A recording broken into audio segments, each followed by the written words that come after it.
One of your previous videos, you mentioned that you looked into self-storage. Um, for me, I feel like self-storage is like the most ideal asset class for someone who's out of state. Um, so if you could, kind of explain why you decided to do multifamily over self-storage and what kind of challenges you had acquiring self-storage. Yeah, before I answer that, I'm just curious, why do you think self-storage is the most ideal for you? I'm just curious as to the context behind that before I answer. Yeah, so I've been looking into self-storage for about 6 months. For me, I feel like self-storage is the asset class where you can kind of maximize technology, and it doesn't involve water. Um, so there's less, things that can go wrong. I currently have 3 properties and 5 tenants, but I feel like the water is like the biggest issue. Anything related to water, it just costs a lot. So that's why I think self-storage is like the ideal asset class for someone who has W-2 job and also is out of state. Got it. Yeah, so some background, my knowledge of self-storage. So pretty much the mentorship program that I was part of, their big three was pretty much apartments, mobile home park, and then self-storage. Okay. Right? And why these three was because they are recession resistant, right? So the mindset behind it is, for apartments, you always need a place to live, right? Yeah. So whether it's a single family home or an apartment, you need a place to live. So let's just say you're living at a single family home, or someone's living in a single family home, they need to downsize. You downsize to an apartment complex, right? So you go from a house to an A-class apartment. A-class people go to B class, then B class will go to C class, and then C class will go to a mobile home park. And then mobile home park, we can't afford that, then you're borderline homeless at that point. So with that being said, that's what drew me to apartments. Like, I do C-class apartments right now, if you watch all my videos. Yep. And I had a mobile home park that I did as well, and pretty transparent, I lost money on that deal. I sold it for a loss, but pretty much I liked both because they were recession resistant and it's affordable housing, quote unquote, right? Like, there is rental demand, not enough supply of housing. There's demand for housing, and we cannot build fast enough to meet the demand. That's the whole pitch for mobile home parks and apartment complexes. I will say I'm a little bit jaded towards mobile home parks, obviously, because I lost money on my deal. But if you watch my video, I talk about why I lost, because I bought in a bad area. Like that was pretty much, I bought in a bad area and I had bad property management, and you mix those two, like, of course, like, it's gonna fail. And also it's a lot more work, right? So self-storage, I actually, after I got my mobile home park, I was actually sending out mailers to self-storage in Oklahoma. And got some leads, and what you said is correct, right? Like, it's no plumbing issues, right? So like, if the plumbing bursts, you don't get affected tenants. And you can automate a lot of things, right? Like, what I was taught, I think it was like Easy Storage. There's a software called Easy Storage where you can automate a lot of the marketing, how to set dynamic pricing. You to set that up, right? So as pharmacists, we're very system oriented. So it was definitely appealing to me. And the rationale behind self-storage being recession resistant was, if you get the downsize from a single family home to apartment, you're gonna try to store some of your stuff in storage. Or people buy too much junk, right? So you gotta store your junk in storage. People can park their RVs in storage. They can park their boats and stuff. Like, there's many things you can do with self-storage, and there's a lot of land you can build additional units. So that was kind of what I knew about it. So I will say it's definitely nicer in that way. There's no tenants, right? There's no toilets per se. If they don't pay you their rent or their monthly fee to use your self-storage, you just can like repo their stuff and sell it. Right, just cut put a lock on it, or they lose access to it, and then you can take their stuff and sell it, and then just clear it out and rent it out to another person, right? So that's the appeal to it. But see, because I listened to a lot of podcasts about self-storage. I read a book on Bigger Pockets about self-storage, and they always show the rosy part, which is what I hate. And that's what burned me in my mobile home park. If you listen to any mobile home park podcast, I listen to all of them. It's all rosy, right? But once I bought my mobile home park, I was very humbled. Like, oh wait, it's not as rosy as I thought. So why I'm sharing that is I think there's a lot of things that aren't rosy about self-storage, but we're just not unaware of it because we've never done a deal ourselves. Right. And people pitching those deals, they're trying to raise money from you. So from my 30-foot view of never doing it, self-storage is a business, right? It's like running a business. You have to, you can automate a lot of things, right? Like you have a gate that opens based on the code, security cameras, automate it. That's great, but you can add more stuff. But on the flip side of the same coin, like it's easy to build a self-storage facility too. It's just 4 plates of sheet metal. Yep. So like if it's that easy, what's to stop someone from opening like right across from you? Right. And now your competition is there, newer facility, and you're kind of screwed at that point. So in that essence, I don't think it's as recession resistant as like kind of advertised. So that's kind of like my thought on it. But yes, the selling point of self-storage is always no tenants, toilets, and what was the last one? There's one more T. But basically no tenants and toilets. And then mobile home park was affordable housing. It's a cash cow. But I was humbled in my mobile home park. It wasn't a cash cow. It is affordable housing, but you're dealing with a lower demographic of people too. So it comes at a cost, right? Like these tenants will be more difficult. If they lose their job, they're not going to pay you. So that's the one thing I would caution on. But in terms of everything else, like it's just like multifamily, mobile home parks, self-storage. You can find ways to bring value. You can raise the net operating income. They'll raise the value, right? But to me, I just don't like the fact that I think you always need a place to live. You don't always need a place to store your junk. So because of that, I lean heavily towards residential real estate for that, single families and then my apartments. Yeah. But I think self-storage, just like you said, it's so easy to develop a new facility, like right across the street at low cost. Like what's your construction cost to build a brand new facility today versus building a brand new apartment complex today? Right? Like I bought my apartment complex for $500,000. I put in $300K. I'm all in for $800. But if I were to build a 26 unit apartment complex today at 2023 standards, it's going to cost like probably $2 million plus to build it. For self-storage, I don't really know how much it's going to cost to build self-storage, but I imagine it's much cheaper, right? It's just literally 4 sheets of metal. And so I like buying in that delta, right? Like I'm buying it at a low cost basis, but to build it brand new, it costs way more. And I feel like you lose that margin with self-storage. So that's kind of my 2 cents. But like you said, I don't own self-storage, so take it with a grain of salt. I would really ask somebody that actually owns self-storage themselves and is not part of a syndication group. I see. Yeah, I think you brought up a really good point. And like you said, that's a lot of things are not discussed on Bigger Pockets or in the book they publish. Yes. Yeah, I completely agree with you, and I think it's really easy to build a self-storage if you can figure out the zoning and all the nitty-gritty parts. But I feel like competition isn't really a challenge right now because many companies they have a list of people who are willing to use their self-storage. Like in my neighborhood, on the main road, we have about 10 facilities. Wow. Within like 3-4 miles, which is crazy. Yeah, but yeah, I didn't think about competition parts because that's not discussed commonly when it comes to self-storage. Yeah.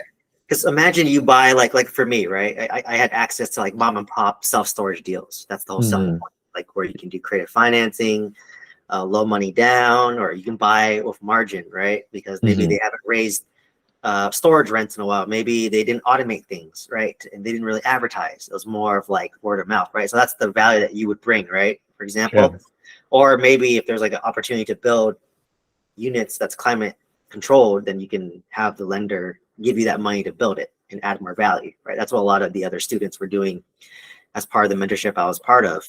Or like you can even buy like a storage, you know, those like metal shipping containers, those big on the boats. You can split that in half, make it into 2 storage lockers, and it's very low cost, right? There's a lot of creative things you can do with that, but you know, like you said, it's hard to compete if like public storage were to build right across the street from you, right? And I remember listening to one podcast where a guy he was young and he made billions off of self-storage, but he made money because he would build. So he'd raise money to basically fund development of self-storage, but then he would then hire his own company that he owned, which built self-storage. I see. He made more of his money by building the self-storage because he was vertically integrated, right? So he had his own construction company in-house, his own management company in-house. So he was making money, not necessarily from the asset, but more from like building it and managing it. So to me, it was just kind of like, if you go with that approach, I think it's good, but like a 1 or 2 off, like I'm just trying to imagine me owning it now. Like the moment I got my mobile park and I got burned, I was like, I'm not deviating at all from apartments, right? Because apartments are so simple and housing is needed, right? But self-storage, I just got turned away because like just owning a couple of those, and you know, if let's just say the automation doesn't go well, then you're gonna have to hire employees to be there. And there's not many third-party operators for self-storage. Like I had a hard time. I can't just fire my property manager and I have 10 lined up, right? Apartments, I do. Like I can fire my property manager for my apartment and I have 3 lined up. And even selling my mobile home park, it took a lot longer to sell my mobile home park than if I were to sell any of my residential real estate, right? So that's just something that people don't think about either too, is like if you do a niche asset, it's gonna be harder to have an exit strategy if you want to sell it. Like if push comes to shove and you're pushed into a corner like I was and you want to sell it, it took me 12 months to sell my mobile home park and I was bleeding $10,000 a month on that deal. Right? So, you know, pharmacist inside of me is just like worst case scenario, super skeptical. So I'm just like, you versus any of my apartments, I can put it on LoopNet right now. I'll get multiple. I get offers without even advertising my apartments, but my mobile home park, no one ever came to me and was just like, hey, like I want to buy this from you off market. So just some things to consider, you know, as you go through your risk and benefit, but you may have an unfair advantage in self-storage I don't know about. So if that's the case, then, but just something you have to look at things both sides, because what you hear in podcasts, they just get you excited about it, but it's not realistic at all. Right. Yeah. And that's another challenge with the commercial properties. It's really hard to meet owners. Like residential properties, you know, realtors are, they want to, you know, schedule meetups to attract people, but with the commercial, it's just really hard to find any group that's willing to share information. And that's one of the reasons why I found your YouTube was great, because you share your honest experience, which not many, you know, forums do. So I really appreciate all the videos you have uploaded. Those have been really helpful. Yeah, no, thanks for sharing that. That's what inspired me, to be honest, to create this channel. Because like I listen to a lot of podcasts, right? I love self-education. You know, I used to listen to Bigger Pockets a lot, and I stopped now because I'm just like, dude, they're not realistic at all. Like all they're trying to do is get you excited to buy real estate, but they don't give you at all the realistic expectations of what it's like to own. And I know because I own 90 units of real estate, right? Like, and I am doing A through Z. Like it's just me, right? I don't have a team. It's just me managing. I dealt with acquisitions. I dealt with financing. I dealt with renovations. I dealt with stabilization. I dealt with picking property manager, right? I basically I'm coordinating A through Z. So I see all facets of it, right? But the people they bring on, they might be part of a team, but like, oh, this guy's just the marketing person. That's it. Or this person's just the operations person. That's it. And they give one tip, and to a beginner, they're like, "Oh my god, you're so smart." But to like a seasoned operator like me, I'm like, "That's of course, that's so basic." Like, you know, like you should know that, right? Yeah. So Yeah.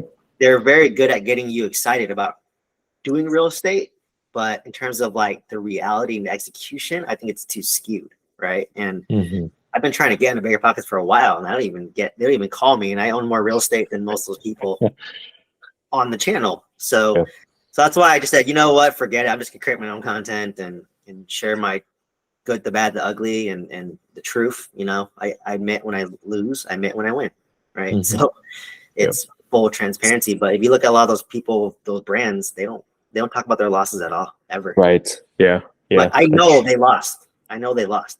If you do Yeah, I real estate bet they long do. enough, you have to lose. Right. So yeah, that's what I mean by like when the brand Turner guy was like, he said on a podcast, "Oh, I never lost on a deal." I was like, "You're lying, dude. Like, there's no way. You have to have lost on a deal. You're probably justifying in your mind somehow that it wasn't a loss, but it was a loss." You know what I mean? Like my mobile home park, I probably am gonna break even because I'm carrying a note on it over 3 years. I'm gonna get back my 60,000 I lost, but I still consider it a loss because my money's trapped. I can't do anything. I'm just waiting, right? Yeah. So it's yeah, not realistic, and like it's kind of counterintuitive because like I do have a mentorship program myself, but my content is so blunt and truthful that it kind of scares people away. But I'm just like, great, if I scare you away, like I did my job because that means you weren't meant to do real estate. Right. And I saved you a lot of money, stress, and headache because one deal can wipe you out, right? Yeah. Like, you know, I still work at W2, so if I lose 100 and whatever 20K, that's like a year's salary of me slaving away, right? Right. So I tell them like, great, if I scare you away, good. That's my objective. I don't want, but if despite hearing all that you still want to do it, then by all means, maybe you'll be up for it, right? So yeah, it's something to consider. But I was really into self-storage at one point. Like I thought I was gonna buy one of each, which is in retrospect, that's the stupidest thing, right? For me. Like I wanted self-storage, mobile home park, and and now I'm just like, diversification, right? That's just a headache. I'm like, forget that. Just buy apartments in Oklahoma, and that's it, right? So yeah, that's kind of my 2 cents. I know you mentioned you own like, was it short-term rentals, long-term rentals, mid-term rentals, and I do. in Denver? Yeah. So one of the reasons I started looking into commercial is because those properties require too much time. So I have a condo that's managed by a property manager because it's a Section 8 and it's in pretty rough neighborhood. It's doing okay, 5-6% cap. Then I have 2 up-down single-family house. I'm doing mid-term, long-term in one of them, and I'm doing short-term, long-term in the other one. Short-term, the market is changing quickly. Denver is very saturated. December has been the worst month in 2 years. Wow. My occupancy rate decreased by 60%, and I feel like everybody is experiencing the same. So I feel like I really need to start looking into different asset class and kind of scale up, so I don't have to compete with beginners basically. Yeah. So are you cash flowing positive on those assets, or are you kind Yeah. of? Yeah, I'm cash flowing in all 3 assets. Okay, so even though the short-term rental is not doing as well, like you're still enough cash flowing. Yeah. still cash flowing, so just not as much cash flow as before. Right. Yeah. Okay, I mean, how much do you cash flow net per month? I would say 2,000 from that long-term and short-term property. Okay, so collectively you're around 2,000 to 3,000 a month. Yeah. Yeah. Okay, and then how much equity have you built up in those properties? Not much. So I bought those in the past 2 years. Yeah. Okay. So I don't have much equity. Yeah. But you got a good interest rate at least, right? Right. Yeah. Okay. I mean, yeah, I mean, if you know my story, I basically cashed out refinance on my single family homes. I appreciated like crazy. Yeah. I bought in 2017 and 19 before COVID. And yeah, I basically pulled out all the money tax free and I bought my apartment complexes in my mobile home park because I had so much equity. Like every single family home I bought in California, like appreciated about like $500,000 each. So you could, I mean, are you self-managing all this or do you have a property manager for everything? So I self-manage everything except for the condo. Interesting. Section 8. Yeah. How come did you just outsource that one because it's in a rougher neighborhood? Right. And that's what my realtor advised me to do because she has 3 units um, in that area, and she's been having a lot of issues with tenants. Yeah. Okay. Okay. So the two that you self-manage, I mean, are you guys doing that for tax purposes? No, Are you, because yeah, I know. I think you talked to, I don't remember his name, but he mentioned that he is having issue delegating work to outsourcing yeah. to contractors. Yeah, I'm Yeah. having the same issue because everything is on YouTube. I feel like I can just spend a couple hours just do it myself instead of spending $100 $200. Um, Oh, okay. So you're doing yeah, DIY. right. Yeah, and it's been challenging. Yeah, like for me, like the fact that I live 1,000 miles away, you're forced to Mhm. delegate. So, Right, versus like for you, you can just drive to your property, right? And like, oh, right. well, I could fix that, but obviously it limits your scale. Um, I mean, I guess I was referring more towards like because if you're actively managing your short-term rental, you're materially participating, right? So Mhm. basically, the losses are active losses, which offset your active pharmacist income, Right. right? So if you spend 500 hours on that short-term rental, which I'm sure you do if you're managing it, and you document those hours, you can offset your W-2 income, you know, your income or you and your wife's income. Uh, Mhm. so that's why a lot of people do short-term rentals, right? Like for me, I only have passive losses, but I'm not materially participating in any of them. So they don't offset my W-2 income as a pharmacist. They just carry Mhm. forward. Right.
Hey, can you hear me? Still can't hear you. I don't know if it's my internet or your internet. Oh, can you hear me now? Yeah, I can hear you now. Okay, I just retoggled my thing on and off. Okay, where did I get cut off? I'm sorry. Um, Pharmacist salary. Yeah, so Um, basically, the short-term rental, if you take advantage of the material participation, it can offset yeah, your pharmacist salary, yeah, right? So yeah. that's That's one of the reasons why I'm doing short term. Because I'm doing PSLF, so public service loan forgiveness. yeah. Yeah. So my goal is to um decrease my adjusted gross income. Yeah. And yeah, And take and that short term. excess to basically pay off, like, because we pay 30% tax, right, off our W-2 income. Yeah, So, that's quite a bit, right? yeah, If someone's making 150, you're paying $50,000 in taxes, then you get $50,000 extra to pay off loans if you want to, right? right. So that's why people do short term. But I think other than that, like, it just didn't appeal to me. I know a lot of people like, oh, I made like $20,000 a month net in positive cash flow from short-term rentals. And I was like having FOMO. I was like, yeah, I have more units than you, but mine takes a long time, right? But then now I finally caught up. I'm making about $10,000 net a month now. And all my Airbnb friends are like going down. Right. I Yeah. built up That some market is equity. not sustainable. Yeah. It I can isn't. guarantee. Yeah. And like I said, like the beauty about my 20 unit is I could literally have 2 units as short-term rental, 18 as long-term rental. And you get the best of both worlds, right? Like you can say if they're 2 separate buildings, 10 and 10, well, this 10 could be all long-term rentals. And then the majority of this one will be short-term rental, or sorry, long-term rental. And I might have 2 for short-term rental. So I get the best of both worlds. I'm materially participating, potential for extra income, but it's more Yeah. headache too, right? Like it's not easy managing. You're basically customer service, right? Like I do too much customer service at my day job already as a pharmacist. So I don't want to have to customer service people, outside of that. So it just didn't really appeal to me. I'm glad I didn't jump into that because I think I had a feeling that it was like kind of a ticking time bomb, because the people making the most money from Airbnbs were the ones selling a course on how to make an Airbnb. Right. And now they're like super saturated, but long-term rental is tried and true. You cannot go wrong with long-term rentals. Right.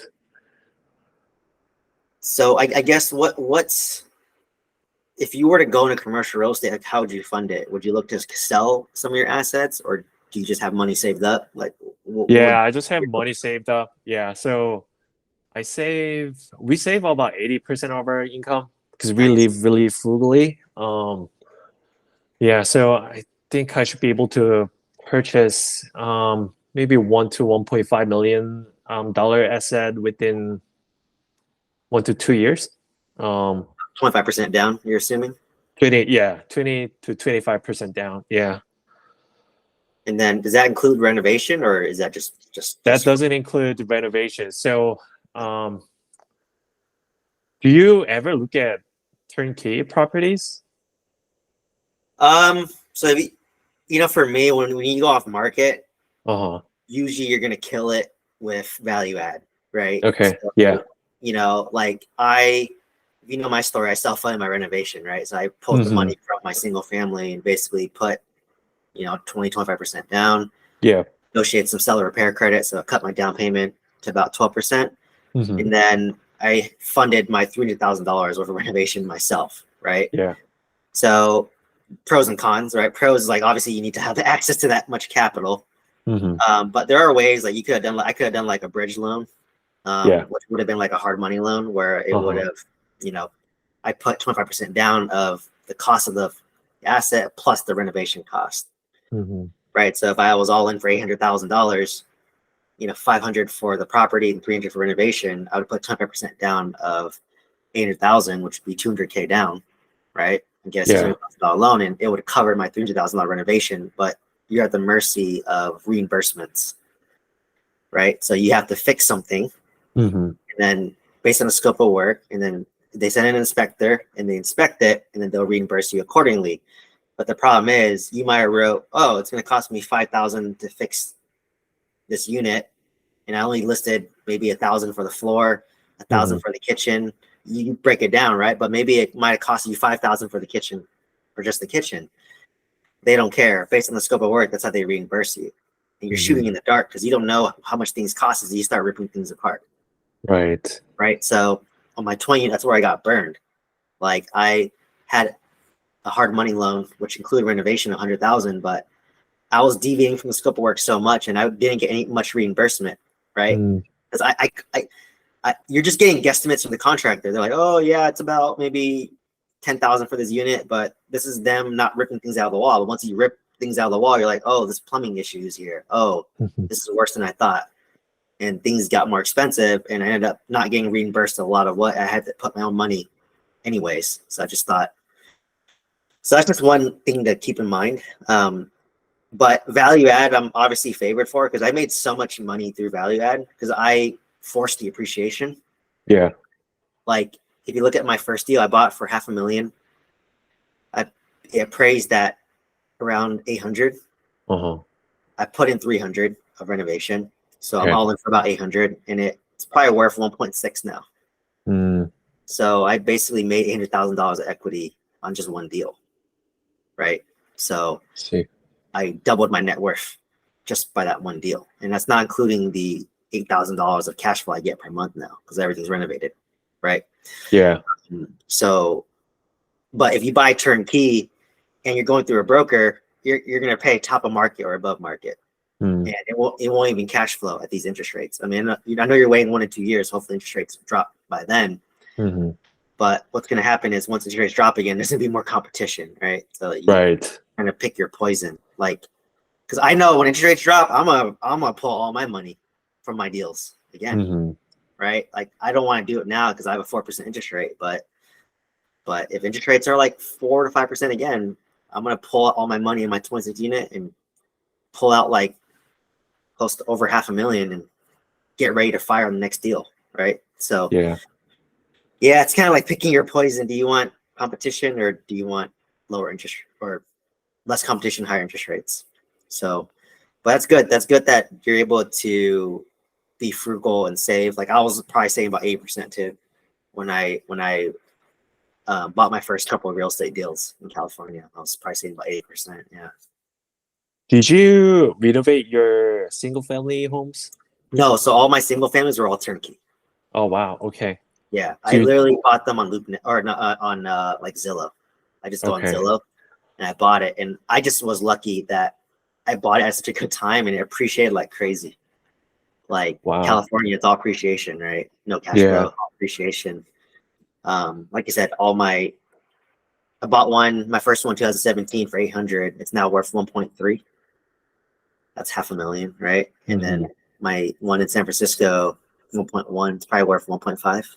Yeah. So it's 400. And then I bought one in Orange County for about 800. Now it's like 1.2, 1.3. Oh, wow. So like I did nothing, right? I didn't do anything special. I bought these properties 10% down, not knowing any of this would happen. So what I like about apartments is it's more in your control, right? I control the value. Like I forced the value to go up. California was just purely luck, I would say. And people, it's nice to live in California, right? Like everybody wants to move there. Yeah, everyone wants, like, people bash on it. I get it, but I'm like, dude, you can't beat the weather. You can't beat the diversity. You can't beat just everything. Like, I don't even deal with snow. It's like winter, Christmas right now. So it's you can't beat it, right? So it's hard. So, but I just said I wasn't smart to think that far ahead. I just thought, I just need a place for me to live, and just bought a couple of houses. So I would say that's luck on my end. There. Did you have any issue dealing with contractors when you're renovating their apartment units? No, actually, I was pretty lucky. I don't know if it's because I chose really good general contractors, but what I teach in my course is, like, honestly, 9 out of 10 contractors are terrible. 9 out of 10 property managers are terrible. But I was referred a great property manager who serves as my general contractor. I see. Right? So it's a husband-wife duo, and the husband's a general contractor. The wife manages the day-to-day and rents out the units. So literally, I was so hands-off that, like, I didn't even tell them, like, how to renovate it. I just said, hey, like, generally speaking, I want neutral colors, LVP flooring, remove the popcorn ceiling. If you can save the kitchen cabinet, save it. If not, let's replace it with something Home Depot shaker. So I'll talk with the general contractor over how we envision it together. Yeah. And then once they finish one model unit, then you just copy and paste that unit for all the other 26 units. right? So if you look at the renovations of all my 46 units, they all look the same for the most part. Just LVP flooring, white paint, kitchen cabinets are like from Home Depot. So I didn't get burned with bad ones. I mean, maybe I'm too ignorant and too far to know I got burned, which could be the case, right? But that comes at a cost, right? When you delegate and don't do yourself, there's just this cost that you have no control over, but that's the cost, the scale, the cost of your business, right? Right. But I would say my contractor, he saved me money. Like I paid him about, his general contracting fee was about 8% of the total cost. So that's about, I spent 300,000. So I paid him about 25K. Okay. But honestly, just on the roof alone, he saved me $20,000 just the roof because he had a connection to a guy that was really cheap. Okay. So if you have a good general contractor, they should save you more than what you pay them, and then they should do a good job. So what we did was I trust but verify, right? So basically he would manage the subcontractors who he worked with before. They would renovate the unit, and then he would inspect the unit and have a punch list of things to do. Right? Hey, this needs touch up. You missed this. You missed this. Right? And on top of that, his wife would come in, and before she would rent it out, she would do her own inspection as well. I see. And she would create a punch list. So between the general contractor auditing it, I had the wife who's a property manager auditing it to make sure that it's ready, right? And then between all those layers of protection, I feel like I have very nice units, and it shows because they rent out immediately. I'm 100% occupied on my apartments, right? And same with my 26 unit. So my 20 unit. So the property managers knew a contractor, and I just paid him directly and talked to him directly. He did a high quality job. He worked by himself actually because he hated the subcontractors because the subcontractors would do the job and they did a shitty job, and he ended up having to go and fix their job. I see. And it cut into his profit margin. So he just said, you know what, forget these subcontractors, just pay me. I'll renovate the whole unit myself. And he knows how to do it all, right? Yeah. So basically I had him renovate all my units, and I would pay him, but he was a little bit more expensive, but he did a good job and he was fast. So you have to pick and choose your poison. So the best general contractor is going to be good at their job, cheap and fast. But in reality, you'll get 2 of the 3. Right? So if they're cheap and good, they're going to be slow. Right. That was the case for my 26 unit. Cheap, good, but slow. My 20 unit, he was good, fast, but he's more expensive. So I was under a hard money loan. So for me, I want to finish this faster. So I didn't mind paying for that, right? So for me, and then also what I have them do too is like when they inspect the units, I was like, hey, take photos, take videos of this, send it to me. I just want to see what it's like, right? What it looks like. So there's ways to trust but verify, but you just have to, luckily for me, I'm a director of pharmacy. So I manage 40 pharmacy staff in a hospital. So I'm used to delegation. Yeah. I get it. Pharmacists are very detail oriented. We're OCD. We want control. Yeah. That's why I rose to the top because I'm able to delegate. But what I realized, I don't know. I'm not lucky for me. I'm not handy at all. So I know that I want to know. I can YouTube it. I tried to fix my own toilet one time. It took me 8 hours and ended up paying a plumber anyways. And I was just like, I just could have paid a plumber and work an hour and make more money that way. So I think that way, and that helped me alleviate it. And then, but yeah, there's a certain level of trust that you have to have. But like you said, if that's just not your personality, then just know that you won't be able to scale as much, which is fine. I mean, you could build a nice real estate portfolio and, in the state that you're in, right? You could organically scale. I mean, Denver is not as expensive as California, but it's more expensive than Oklahoma. Yeah. You're dealing with snow. So that's why I don't invest. I invest under the sun belt. So I want warm climates because I don't want my pipes bursting. That's that sounds terrible to me. Right. Yeah. That's why I'm in Oklahoma. Even Oklahoma is borderline. It might snow there too, but not as much as hail. That's why I like the sun belt, under the sun belt. So I don't want to deal with busted pipes. But by all means, if you have an unfair advantage there, go for it. But for me, I don't want to deal with that. like you said, burst pipes is not fun, right? I haven't had to deal with one yet, but it does cost a lot of money. It's a lot of stress. Insurance goes up. So yeah, that's something to consider when choosing your market. Mm. When you purchased the properties in Oklahoma, did you do any research on the location and neighborhood to understand your like customer demographics and the potential of the asset? Yeah, I mean, honestly, I think I just dropped a YouTube video how to find rent comparables, right? Like Mm-hmm. from my course, from my mentorship program. But pretty much I look on like apartments.com. I look on um, Section 8, housing, because that's public Yeah. information. But Mm-hmm. honestly, you can do all that research. The best person to ask is your property manager. They're the boots in the Mm-hmm. ground. They'll tell you, oh, this corner is great. This corner over here, 2 blocks down is terrible, right? They know the nitty nuances. I've only been to Oklahoma like one time. I bought my first 2016. I was there during the Oh inspection. Like wow. I didn't even go. I didn't even fly to that. I've been in the city once, like Enid. I Uh-huh. went there once, but I asked my property manager, like, what do you think? Like, this is a good area, and they live within walking distance of that area, so they vouched. I mean, they kind of undersold the fact that there's like homeless kind of loitering there because the last owner let homeless people kind of loiter and didn't enforce Mm-hmm. anything. Okay. Now I'm enforcing it, but they didn't really tell me that a little bit. It's a little disappointing, but it's just kind of, if you own an asset in a downtown area, it comes with homeless, right? Yeah. Like mine is in downtown Enid, so anywhere downtown you're gonna have homeless, right? Like Mm-hmm. downtown LA, downtown anywhere, Denver, there's homeless. So, but despite that, they were walking distance there. I said, worst comes to worst, they can walk over there, they can manage it, they can handle it. They know the area, they live there. They literally walk to my 20 unit all the time, when they go for a walk. So I really trust my boots on the ground. Yeah. And if you don't trust them, you can ask multiple property managers, like, hey, would you manage in this area? Because if it's a bad area, they don't want to deal with it because it's headache for them too, Right. right?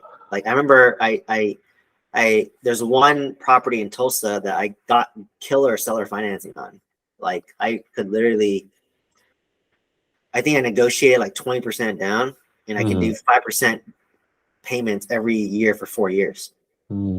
And that property was cash flowing enough where it built up enough money to cover Yeah. that 5% down. So Oh essentially, I was wow. getting that deal for 0% down. But I called a property manager, and then the property manager was like, "Oh, that's a homicide alley." I was like, "Okay, that makes sense, right?" Right. Uh, so that's kind of like, that's what bring me in my mobile home park. Like I put $500,000 in my mobile home park, dude. That you cannot. No amount of money can fix a bad area. Like Mm-hmm. your condo that you're talking about. No matter, you can put as much money as you want in that condo. It's not going to fix a bad area, Right. right? So like, it's just like, it's the golden rule of real estate: location, location, location. And I broke it.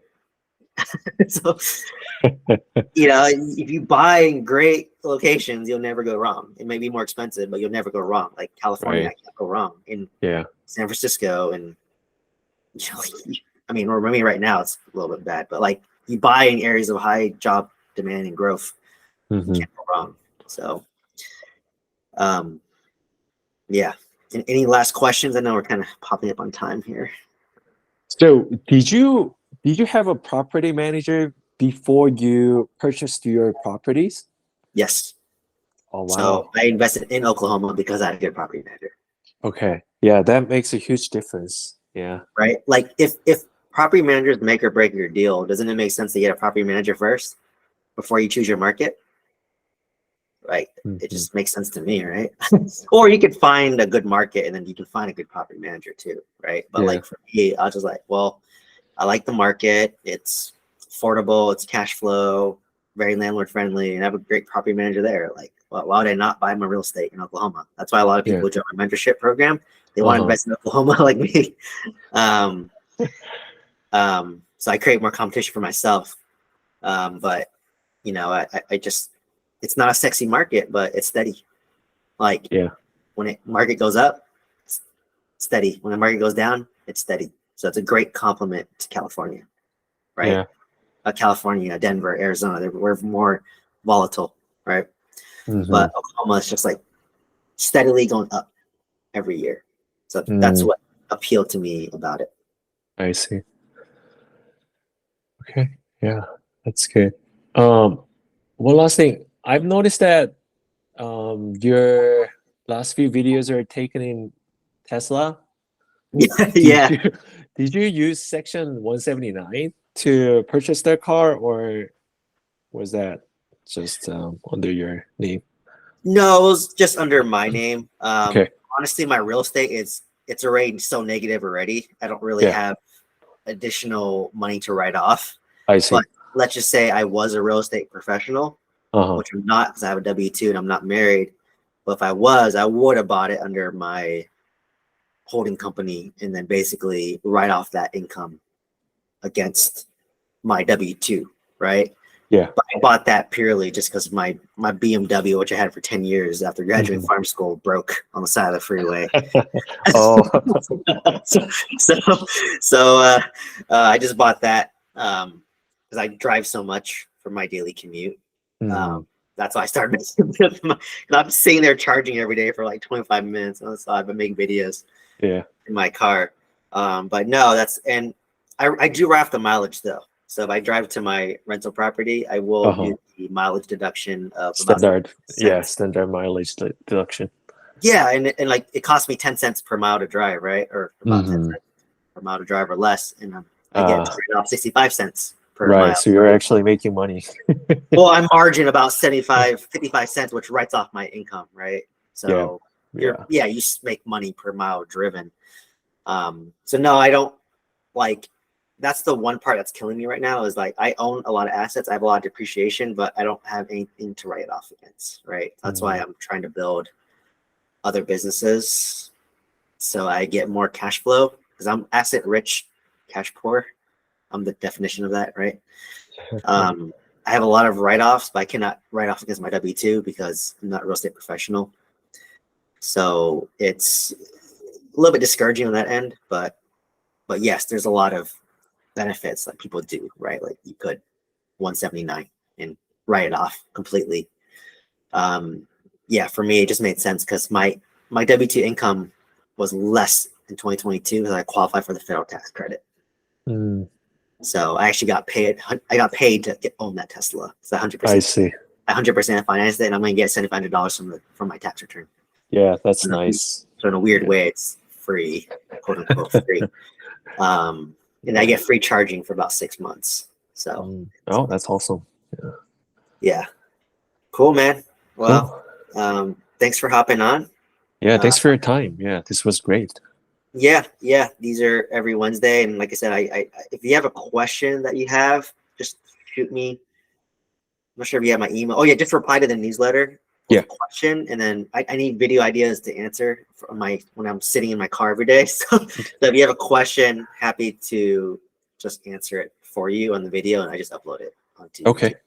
Oh yeah, that'd be nice. It helps me create content, and then but yeah, hope to see you in the call and maybe convince you to go to multifamily. We'll see. Maybe next year. Yeah. All right, Ed. Thanks for hopping on, man. All right. Thanks, Steven. All right. You too. Have a good day.